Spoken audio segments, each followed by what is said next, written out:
That's it. We're live, ladies and gentlemen. Good morning. Thank you for joining us. It's another grand and wonderful morning on Sunday. And I say morning, and it's kind of a liberal use of the word morning today, as it is currently reading at 11:26. So I guess that's midday in most people's books, but it is morning for us here on the Speaker's Corner. Good morning, and I will say hello to my friend Frank Heathington up in Johns Creek, Georgia. Say good morning, Frank.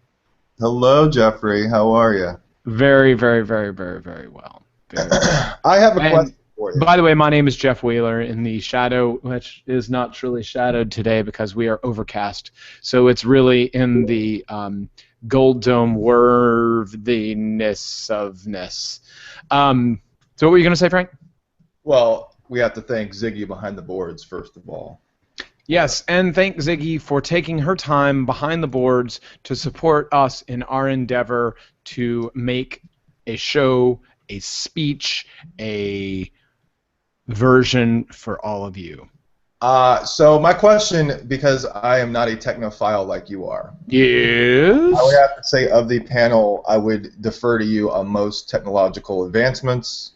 Think of me as your techno guru. Yeah, so... Yes. I have techno lust. All right, so who prints out stuff anymore, right? I guess unless you're traveling. Many people that were born in the baby boom era tend to print. And Frank just left. So where I'm going with this question is... What, you were going to the other side of the room with a question, is what you just did. So my question to you is, right, so you have drivers and stuff that have to go... You know, like say I have a Lexmark printer or I've got a Canon scanner. Right. It always asks you what your operating system is, right? Yes. So can you please tell me the reason between Windows 32-bit and 64-bit? Because I have no idea what the hell that means. All right. Quick lesson on why 32-bit and 64-bit matter. It has to do with the execution size. So the processor, when we had the original processors, it was 1 bit in, 1 bit out, right? Then they realized that it's not as efficient to do it bitwise.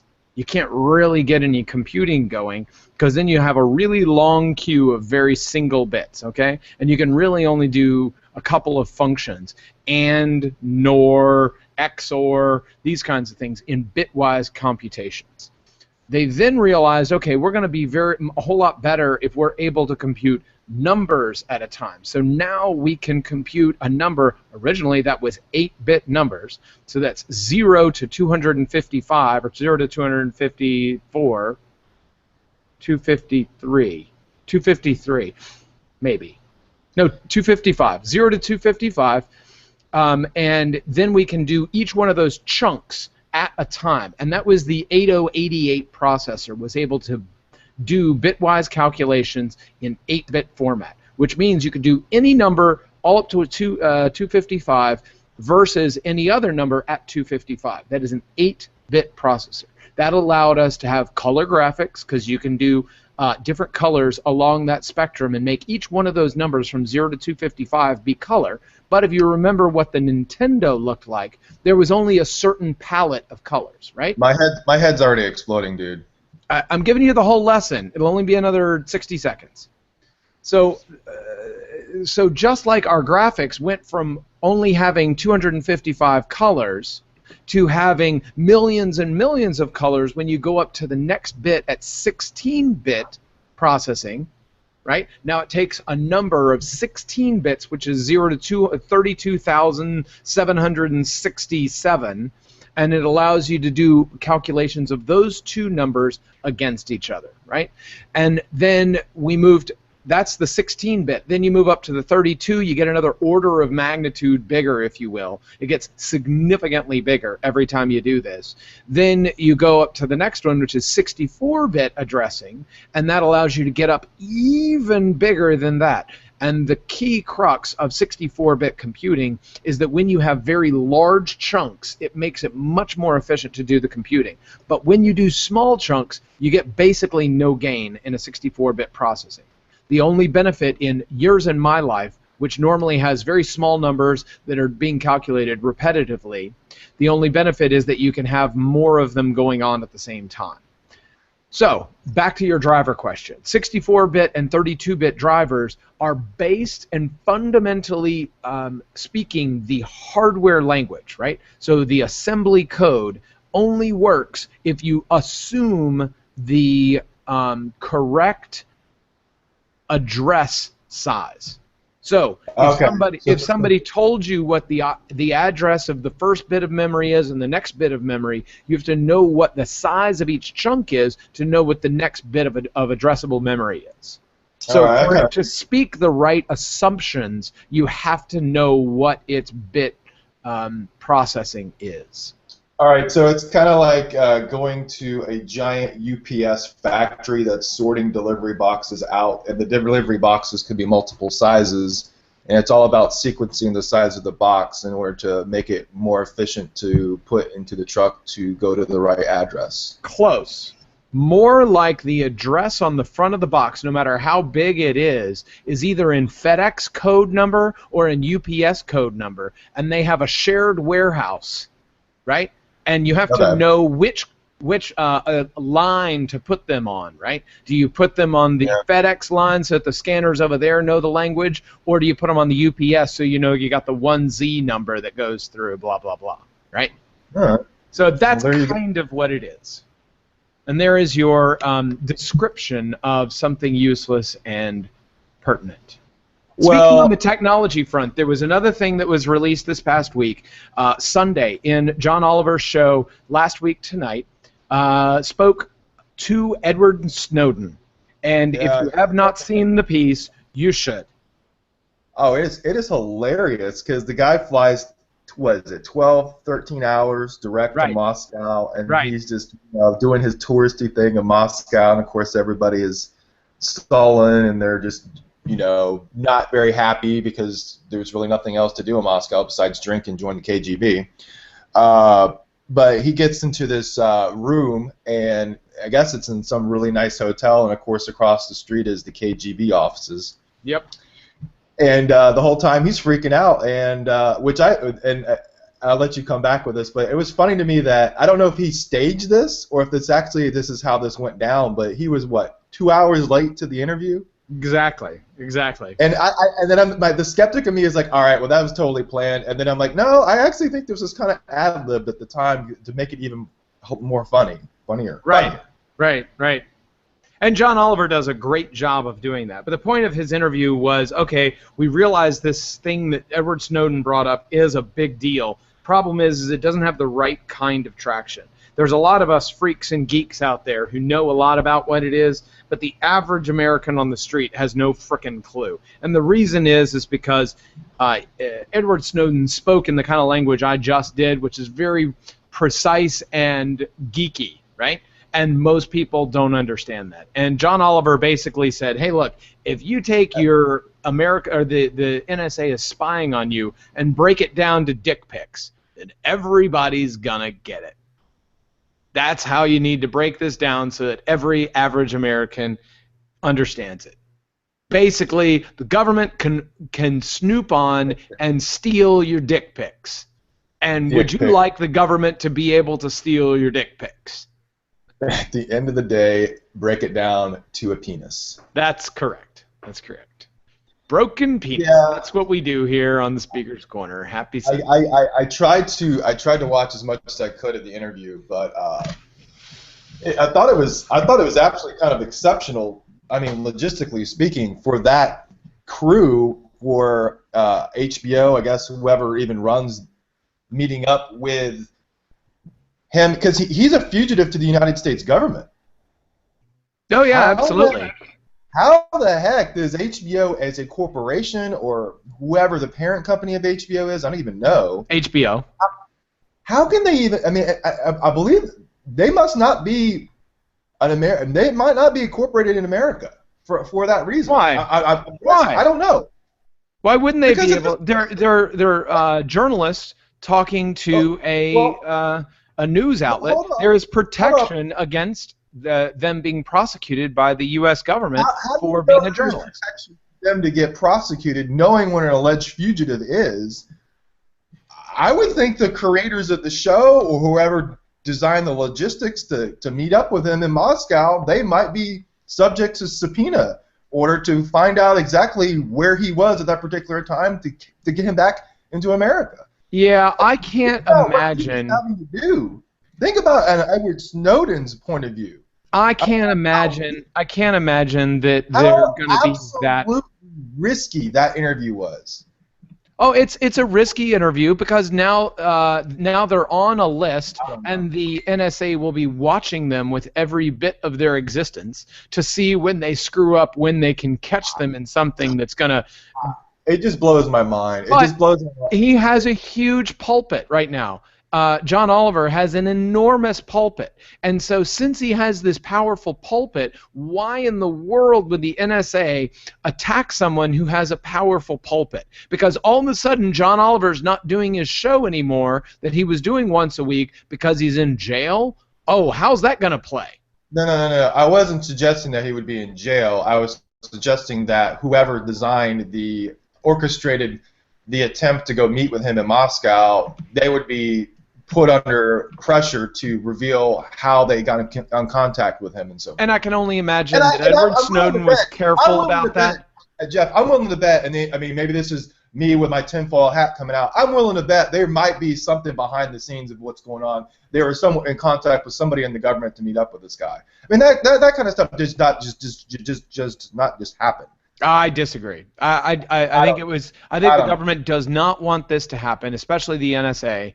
And anytime it happens, it's a coup against them. And they're like, how can we stop these fuckers from doing it? But they don't have any recourse. Legally, they have every right to be able to do that.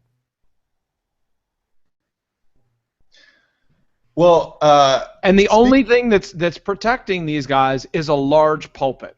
Is the fact that he is very well known. Honestly, I mean, don't get me wrong. I mean, from the journalism, from the prism of journalism, prism. Yeah, PRISM. Yeah. That was okay. Cute. Apparently in Brooklyn. And I'm going to have to ask our friend in New York to look this up after we're done here. In Fort Greene Park in Brooklyn, there was a bust, a sculpture that was placed in Brooklyn of Edward Snowden, which this week on his bust, his head from shoulders up, Edward Snowden, was placed on a pedestal. And then... last night, artists/activists installed an unsanctioned memorial to Edward Snowden in Fort Greene Park in Brooklyn. Is this like the anniversary of him releasing all the technical documents and so forth? Correct. Okay. And an unsanctioned memorial to the hero of transparency has been concealed from the public. Well. What always kind of cracks me up is whenever I see Snowden on TV or whatever, if an online magazine or an article I'm reading, it blows my mind that some people think it's the founder of WikiLeaks. They get Julian Assange and Edward Snowden is the same person, which is not accurate. Nope. How does that even happen? It's like so. I just find it mind-blowing. That was that 2 years ago at this point where he leaked all that information out? I feel like this about Snowden was 2013. 2013. Okay, so about 2 years ago. Yep. Huh. How about that? All right, in other news, HBO. Speaking of HBO, there's other news in HBO. All of our favorite show, GOT, is coming out this evening, returning to the big little screen. Goblet of Fire? No. Oh, Game of Thrones. Oh, not GOF. Gotcha. Okay, you said GOT. Yes. Yeah. What was funny because when I went onto my social media this morning, I saw a bunch of threads or those. I guess I call it pulp more than anything else. I don't know what else to call it, like hacker or what is it? Not life hacker, but Gawker. BuzzFeed. I call that social pulp, right? Okay. So there's a bunch of these feeds that are getting thrown onto on the Facebook about, oh my God, there have been 5 episodes that have been leaked. Oh my God, you ruined the season for me. Mm-hmm. I can't watch the show now. Oh, you just ruined it. Oh my God, It's almost like JR shot what's his name? Oh, Bobby shot JR in Dallas right back in the 80s. First of all, time out, people. Time out. Let me channel my inner Thom on the things that piss Frank off. Okay? First of all, read the damn books. The books have been out for 15 years. Yeah, that sounds like crazy talk. What happens Who does in that? The book if you read it. So what is the big deal? I don't understand. Go. Okay, do we just lose Frank?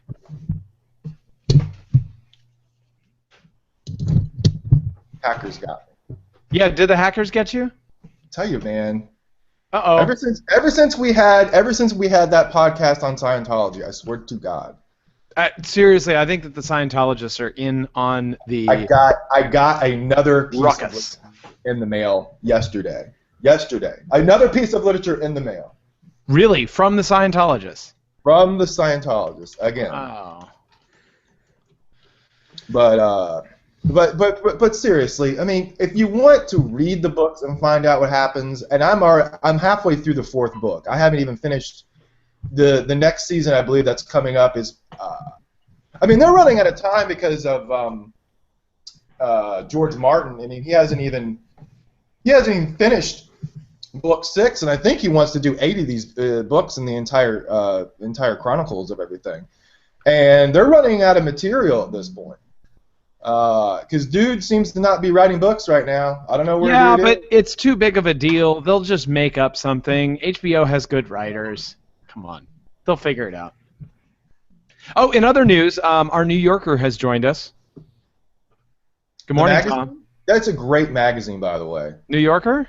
Yes, I totally subscribe to the New Yorker. I would recommend anybody else that listens to the show Actually, New Yorker does a very cool every day on Instagram. They have a picture of the day, and it's kind of this nice little snippet of almost like a National Geographic type picture, but okay. Has maybe about a paragraph, 2 paragraphs of it could be anything, and they kind of give you some history and background of the picture. So it's for all you social media files out there. Technophiles? There's got to be some other better word than technophile at this point, at this day and age. Luddite? No, not a Luddite. A Luddite is like a caveman. But I'm thinking of like somebody that is in sync with all of the interworkings of social media and is on the vanguard of anything that is out there in the world, in the universe, when it comes to new apps that are being invented. Kind of like a tech, like a, what is it, like a, what's it called? Tech feed, or the people that give you like a CNET, right? Like somebody that's like a CNET for the rest of his crowd, or like a what's that consumer Frank, I feel like electronics you're a doge right now. You just walk around and look at things and go, "Ooh, look, new shiny! Ooh, look, new shiny! There's another fire hydrant. Let me pee on this too. No, I know I'm out of pee, but I need to pee on this thing too." I'm just trying to install my printer, man. That's all I'm trying to do. All right. So in Instagram news, since you brought up Instagram, Ronda Rousey, if you're not familiar, she's an MMA fighter. This past week released an Instagram video of a reporter who wanted to meet with her and find out how badass she was. So she posted the Instagram the interview, how she showed this guy who was in some karate thing how she throws someone. She literally threw him to the ground and broke 3 ribs. Jesus Christ! In like a display thing, because he's a puss and why he's built for MMA fighting. Yourself to that? Why would you what? Why would you even subject yourself to that? Well, the dude's trying to get on the social medias, and he got. So in order to get more followers, likes, and subscribes, and to have more buzz of himself. And really, all you have to do is destroy your own body to get all of those things. That's really all it comes down to. I don't know. I don't know what this world is coming to at this point. I mean, they're already releasing information that's already been out there for 15 years on Game of Thrones. Then you got MMA art. Not only that is, all right, so this woman is pretty much a badass in MMA, right? That's what it's called? Ronda Rousey, yep. But Rousey, whatever. In other news, so think about how women this week are like pretty much all over the headlines, right? So you got the referee. You have a new referee in the NFL that's going to be a female, the first female referee of in the NFL history, right? What? When is this going on? It'll be next fall, which I think that's very important. And then wow. And then Hillary Clinton decided that she's nominating herself for president. Oh, did she release that? Did she say that out loud, Frank? Yeah, that's the big news of the day today. Oh, that's today. Okay, I haven't watched the news yet today. But yes, Hillary Clinton is announcing her candidacy for the Democratic nomination for President of the United States in 2016. So there you go. Should be a very interesting election. We're about a little less than 16, maybe 16, 17 months out from the November election in 2016. But so right now, we in the next week we might have Marco Rubio, who is the junior senator from the state of Florida. I believe has 2 years in office. Yes. And then we also have Rand Paul, who made an announcement. He's the junior senator from Kentucky.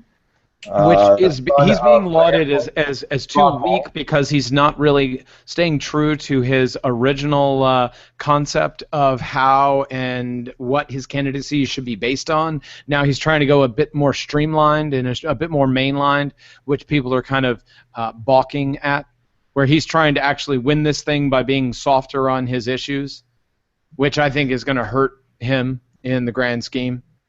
And then we have Ted Cruz. So right now we have, I believe, 3 candidates for president, possibly a 4th coming up this. Technically, over 100 people have declared their candidacy for the presidency. Just to put that number out there.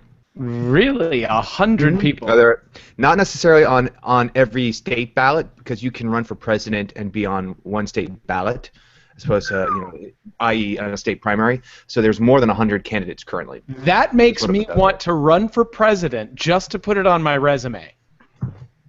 Yep. Right? I think it's expensive to get on the. I mean, you got to get the signatures. Yeah. Okay. But 10 grand to be on your resume. I ran for president. True. I was an official candidate. Sorry, I've been so quiet. I also wanted to jump in one thing with the Ronda Rousey. Is that how you say it? Yeah, I think so. Rousey, yeah. So I read that Walmart is not going to sell her.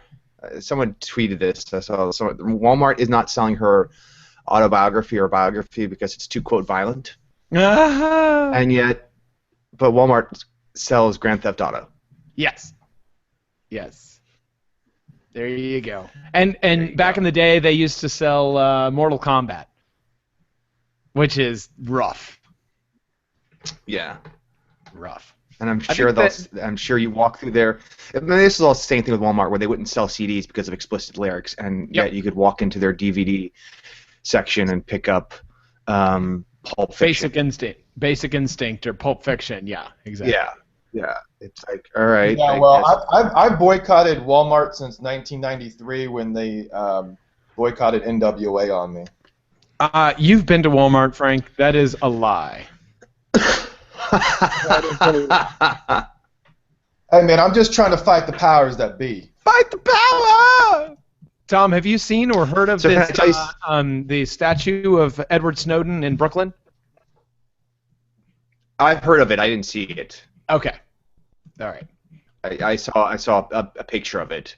I don't imagine it's still standing, right? I have no idea. They covered it up with the plastic bags on the 6th. I don't know if it's still standing or not.